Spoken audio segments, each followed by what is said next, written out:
Bonjour à toutes et à tous et bienvenue dans ce nouvel épisode de podcast de Bien-être Harmonie. J'espère que vous êtes toutes et tous en pleine forme. Aujourd'hui, je souhaiterais que nous abordions, un sujet qui me semble vraiment important, c'est celui du stress. Afin de pouvoir mieux apprivoiser le stress, il est nécessaire, je pense, de le comprendre, de le ressentir et pouvoir le transformer.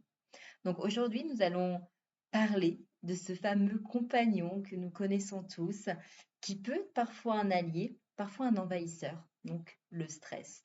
Si je vous demandais de lever la main en ce moment, là où vous m'écoutez, je suis sûre que 100% d'entre vous pourraient dire oui, j'ai déjà ressenti du stress récemment.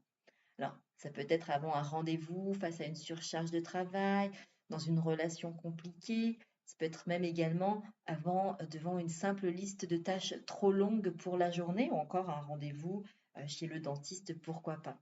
En tout cas, il y a différents niveaux de stress. Il y a des stress euh, qui arrivent de façon assez soudaine, mais qui est géré très rapidement. Et puis, il y a ce stress qui s'installe, qui s'instaure et qui, lui, va être beaucoup plus nuisible. Mais que se cache derrière ce mot qu'on utilise finalement un petit peu à tout va? Pourquoi certaines personnes semblent surfer dessus alors que d'autres s'y noient? C'est ce que nous allons explorer ensemble aujourd'hui à travers donc ce nouvel épisode.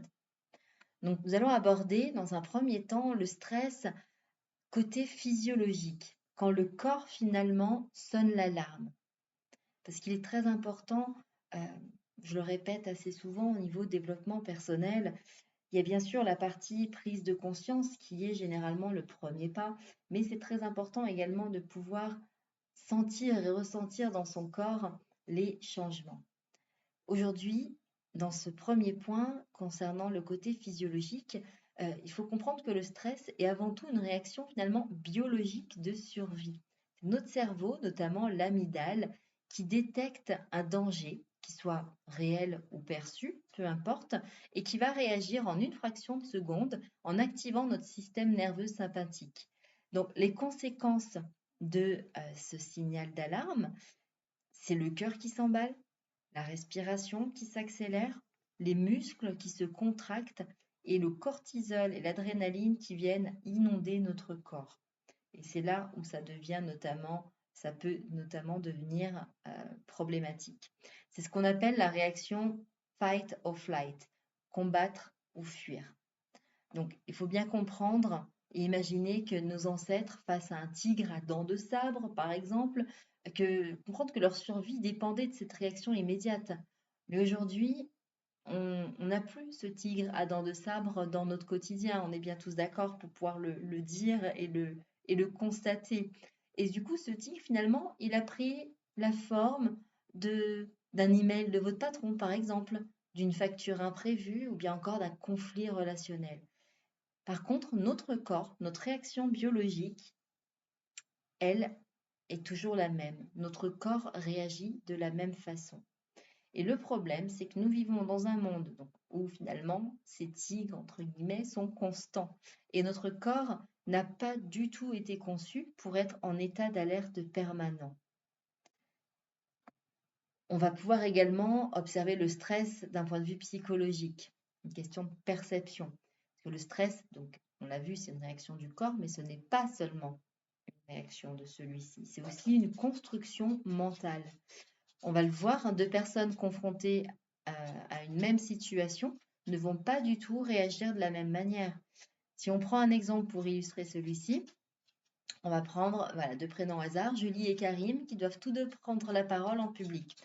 Julie, elle va se dire, je vais être jugée, je vais perdre mes moyens, son stress, il explose. Là, au niveau biologique, son corps, on est au summum. L'adrénaline, le cortisol, et puis bien sûr tout ce qui va être réaction peut-être de transpiration, les muscles qui se crispent, le cœur qui s'emballe, etc. Alors qu'on a Karim qui, face finalement à cette même situation, à savoir de prendre la parole en public, lui va peut-être se dire, c'est une occasion de partager ce que je sais, et va ressentir plutôt de l'excitation versus du stress. La différence, c'est l'interprétation. Notre cerveau ne distingue pas toujours le réel de l'imaginaire. Donc, si vous imaginez le pire scénario, votre corps y réagira comme s'il était en danger. Et vous voyez bien qu'en fait, Julie, elle est exposée à ce niveau de stress par rapport à son discours interne. C'est ce qu'elle est en train de s'imaginer qu'elle va être jugée, qu'elle va perdre ses moyens. Elle est en train de visualiser une situation dans laquelle sa prise de parole ne se passe pas bien du tout. Et son corps réagit en conséquence de ce qu'elle a pu finalement projeter. On peut également aborder le stress d'un point de vue développement personnel comme un signal à écouter. En effet, en développement personnel, on va souvent dire que le stress finalement est un messager. Il ne vient pas pour vous détruire, mais plus pour attirer votre attention. Il dit, attention, il y a un déséquilibre. Attention, tu tires trop sur la corde. Attention, il est temps de réajuster. Attention, il est temps de t'affirmer, etc. Par exemple, vous travaillez 12 heures par jour, vous dormez mal, vous vous énervez pour rien. Le stress, en fait, est là pour vous rappeler que votre corps et votre esprit ont besoin de repos. Ils ont besoin de limites et de mieux respirer. Le souci, c'est que nous essayons souvent de faire taire le messager au lieu d'écouter son message. Et ça, d'ailleurs, c'est valable pour la plupart de nos émotions, finalement. On a du mal à écouter nos émotions, on essaye de les étouffer alors qu'ils viennent effectivement nous communiquer une information qui est importante, puisqu'on a cette émotion-là, c'est qu'il y a un message, il y a une information qui est importante et qui demande tout notre intérêt. Donc aujourd'hui, je voulais te proposer, te partager 3 astuces concrètes pour finalement mieux apprivoiser le stress. Donc, je te propose qu'on passe tout de suite à la pratique. Donc, je vais te partager avec toi ces 3 outils puissants que tu pourras expérimenter dès maintenant, si tu le souhaites, en m'écoutant, ou en tout cas pouvoir les enregistrer, les retenir, te les noter quelque part pour pouvoir vraiment les mettre en pratique. C'est comme tout, si tu te contentes d'écouter ce podcast, que tu te contentes d'écouter ces 3 astuces, ok, très bien. Tu vas peut-être avoir des prises de conscience, peut-être des rappels de choses que tu savais déjà. Mais si tu n'appliques pas ces astuces, si tu ne mets pas en pratique, malheureusement, ça ne changera rien. L'important, c'est le passage à l'action. Et ça, c'est valable pour tout. Donc, l'astuce numéro 1 que je souhaitais te partager et qui est quand même très connue maintenant aujourd'hui, qui est largement démocratisée, c'est la respiration 4, 7, 8 pour calmer le système nerveux. Alors, 4, c'est quoi? C'est le temps sur lequel tu vas inspirer profondément par le nez. 7, c'est le temps dans lequel tu vas retenir l'air dans tes poumons. Et 8, c'est le temps d'expiration lente par la bouche. Donc, si tu le souhaites, on l'essaye ensemble dès à présent. Alors, tu as noté qu'il fallait donc 4 temps sur l'inspiration, 7 temps tu retiens et sur 8 temps tu expires. Alors, on est parti. Inspire. 1, 2, 3, 4. Retiens. 2, 3, 4, 5, 6, 7. Expire. 2, 3, 4, 5, 6, 7, 8. Et ça, bien sûr, c'est pas le faire une seule fois. Je t'invite vraiment à le faire au moins 5 minutes et tu vas pouvoir vraiment sentir ton rythme cardiaque qui va ralentir. Et c'est la pratique régulière de cet exercice qui est, tu l'as vu, extrêmement simple, qui va aider à rééquilibrer le système nerveux et ainsi apaiser l'anxiété générée par le stress. Donc 4, 7, 8. Je t'invite vraiment à pratiquer régulièrement cet exercice, surtout si tu es de nature un petit peu anxieuse. Ensuite, astuce numéro 2 que je souhaitais te partager aujourd'hui, c'est de pouvoir finalement reprogrammer son mental grâce à ton langage intérieur. Nos pensées, elles créent nos émotions. Donc un mental qui est envahi par le « je n'y arriverai jamais »,« je suis nul » va nourrir le stress. Donc c'est important que tu prennes conscience, et moi je t'invite vraiment d'ailleurs à noter dans un petit carnet, euh, à noter dans un carnet sur une journée, toutes les fois où tu te rends compte en plus, donc il y a peut-être toutes les fois où tu n'auras pas conscience, mais en ayant cette intention-là, de noter toutes les fois où tu es en train finalement d'avoir un discours, un langage intérieur qui est plutôt négatif, euh, de simplement répertorier. Et revois à la fin de la journée, regarde combien ton discours interne te tire vers le bas et est générateur de stress. Ça, c'est vraiment, enfin, je t'invite vraiment à le faire pour qu'il y ait un vrai déclic, une vraie prise de conscience. Ensuite, ce que je t'invite là maintenant, tout de suite, en exercice pratique, c'est donc de changer ce dialogue intérieur pour te permettre de changer la chimie de ton cerveau. Tu l'as bien compris dans les exemples précédents au niveau physiologique que finalement, et d'un point de vue psychologique, que c'est notre langage interne qui va aussi finalement provoquer cet état de stress et notre interprétation.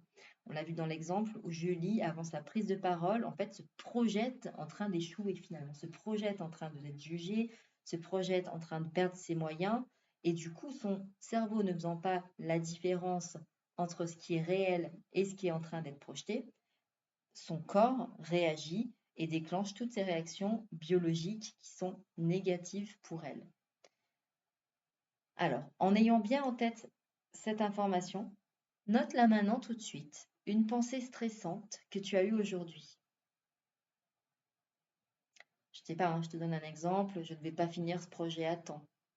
Ou sur ma to-do list du jour, il me reste beaucoup trop de choses, j'y arriverai jamais.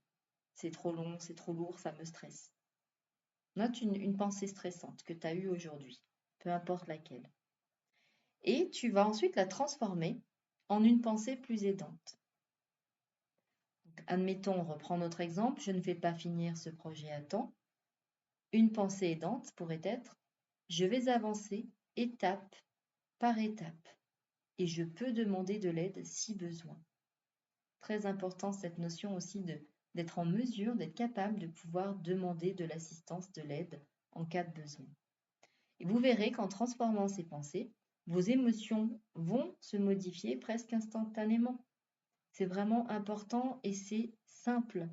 Donc aujourd'hui, ce que je vous invite également à faire, une fois que vous aurez fait la journée dans laquelle vous allez récolter toute, euh, tout ce mental, finalement, toutes ces pensées désagréables, plutôt négatives, une fois que vous l'aurez fait, que vous aurez pu effectivement donc constater le nombre de discours internes vraiment plombant, hein, négatif, les jours suivants, donc dès que vous aurez une pensée stressante, pensée désagréable ou négative, je vous invite vraiment tout de suite, c'est à visualiser sur un tableau. Vous êtes en train de l'effacer. Encore une fois, le cerveau ne fait pas la différence entre l'imaginaire et le réel. Vous visualisez cette pensée que vous venez d'avoir et vous, comme si elle était écrite sur un tableau, et vous vous visualisez en train de l'effacer et de réécrire votre pensée plus aidante. Ok? Vraiment, mettez en pratique. C'est la répétition, c'est la régularité. C'est pas le fait de le faire une seule fois. Non, faites-le systématiquement à chaque fois que vous prenez la main dans le sac en train d'avoir une pensée qui soit négative pour vous. Ok? Vraiment très important. Et vous verrez que plus vous allez faire cet exercice et plus votre discours intérieur d'ailleurs sera beaucoup plus positif, ou en tout cas beaucoup plus neutre. Enfin, astuce numéro 3 que je souhaitais vous partager aujourd'hui, c'est l'ancrage corporel afin de vous aider à revenir au présent. Parce que quand le stress monte, en fait, on quitte le moment présent. On est dans des scénarios futurs. Donc, et on est dans les fameux et si. Donc, ce que je vous propose, c'est un petit rituel simple. Vous sentez le stress monter. Vous posez vos 2 pieds bien à plat sur le sol. Vous pouvez le faire là d'ailleurs maintenant tout de suite en même temps que moi. Vous fermez les yeux quelques instants. Essayez d'avoir le dos également bien droit, bien assis, bien stable sur votre chaise. Et imaginez que des racines poussent sous vos pieds et descendent profondément dans la terre, ces racines qui viennent vous ancrer, vous stabiliser, afin de vraiment ressentir, on est vraiment dans la visualisation, vous ressentez la stabilité, le soutien, la solidité. Cet exercice d'ancrage, qui est vraiment très simple, très facile, très rapide à mettre en place, va vous ramener instantanément votre énergie vers le bas, va vous ramener dans, vous voyez ce que je veux dire, hein, on est dans vos racines, on est dans la terre, on est au centre de la terre, on s'ancre profondément, on est stable, soutenu, en sécurité, c'est solide. Donc l'énergie est ramenée vers le bas puisque vous allez porter votre attention au niveau de ces racines qui s'enfoncent et qui s'ancrent profondément au cœur de la terre. Et cette énergie qui est donc ramenée vers le bas va en conséquence apaiser le mental. Faites-le vraiment en conscience et en comprenant le mécanisme. La compréhension, le fait de mentaliser, c'est tout aussi important. Donc vraiment, je ne vous demande pas de me croire, je vous demande simplement, moi ce que je vous propose, c'est d'acter. Pratiquer, pratiquer, pratiquer ces 3 astuces. Et vous verrez que vous aurez une résistance émotionnelle plus importante, un système nerveux mieux régulé. Et pourtant, on n'aura pas fait grand-chose en soi. Ces 3 astuces sont simples, elles ne sont pas coûteuses. Après, bien évidemment, si vous avez besoin d'accompagnement, n'hésitez pas à consulter un psychologue ou déjà aussi, vous pouvez voir aussi avec des thérapeutes. Et d'ailleurs, ces 2 approches sont totalement complémentaires. Et moi, je vous inviterai toujours en complément de voir un psychologue, de pouvoir voir également un thérapeute et inversement. Donc, pour moi, vous retrouverez mes coordonnées en description de cette vidéo. Et ensuite, enfin voilà, libre à vous de choisir le ou la psychologue de votre choix. Idem pour le thérapeute, bien sûr. Donc, on récapitule un petit peu ce qu'on a vu aujourd'hui. Le stress, c'est une réaction biologique normale qui est conçue pour protéger notre survie. Mais elle est aussi le fruit de nos interprétations et de nos croyances. Et enfin, c'est un signal précieux pour nous permettre de réajuster notre équilibre de vie. Et maintenant, vous avez 3 clés pratiques. Donc la respiration, 4, 7, 8. On inspire sur 4 temps, on retient sur 7, on expire sur 8 temps. On inspire par le nez, on souffle par la bouche.